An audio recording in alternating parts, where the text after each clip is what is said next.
Hey, Chris Rudolph here, the Freedom Agency Coach, and in my last video I shared the 5 timeless principles to grow any agency. And today I'm going to share the 4 signs that you may be sabotaging your own agency's growth. Let's dive in.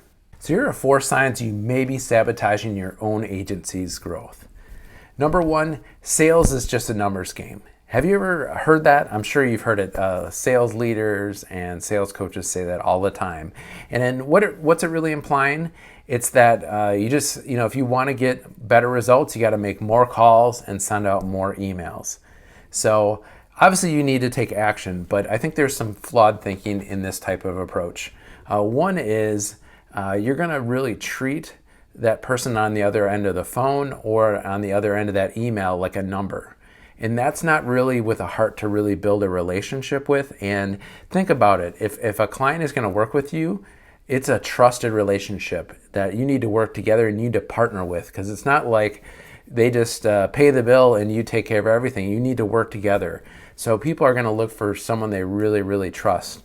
And I just believe with that type of outlook, you're not setting yourself up for success. So it kind of goes back to a principle that I shared in my last video of growth, and that's fracture your focus, pay a distraction tax. If you're really focused on making as many calls, more on quantity than quality, you're going to pay a distraction tax and you're not going to see the results that you really, really want to see. The second sign is the riches are in the niches. I don't believe that's true. I think that's a little flawed in today's environment. It was true back when this guy, if you remember Tony Little selling the Gazelle, kind of on the dawn of the infomercial age. That was probably true back in the late 90s and early 2000s, just as the internet was getting up and running, social media was getting up and running. But there's just too many options and there's so much content out there. I think you just blend in with all the noise if you're just about getting to a specific niche. So I recommend getting into a micro niche. So the riches are in the micro niches. You want to be much more specific. And here's why. So if you go out and let's say you're playing soccer this coming weekend and you hurt your knee, who are you going to check in with? What kind of doctor are you going to look for to take a look at your knee? Are you going to go to your family practice doctor, who's more of a generalist, or are you going to look up a sports med clinic or a doctor who specializes in knees? I'm guessing you're going to go for the knee person first.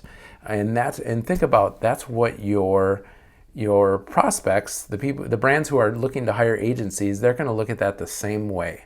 Remember, they're not limited by geography anymore.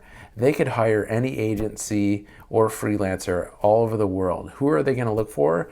A specialist who's going to solve their type of problem for their industry.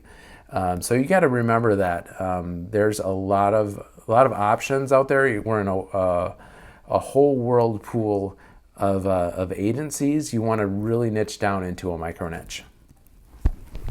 The third sign is something like this. We're only one funnel away from breakthrough, or we're only one video series, or only one successful Facebook ad away from breakthrough. If you've said that, I think that's going to really sabotage your growth. And here's why. What you focus in on grows.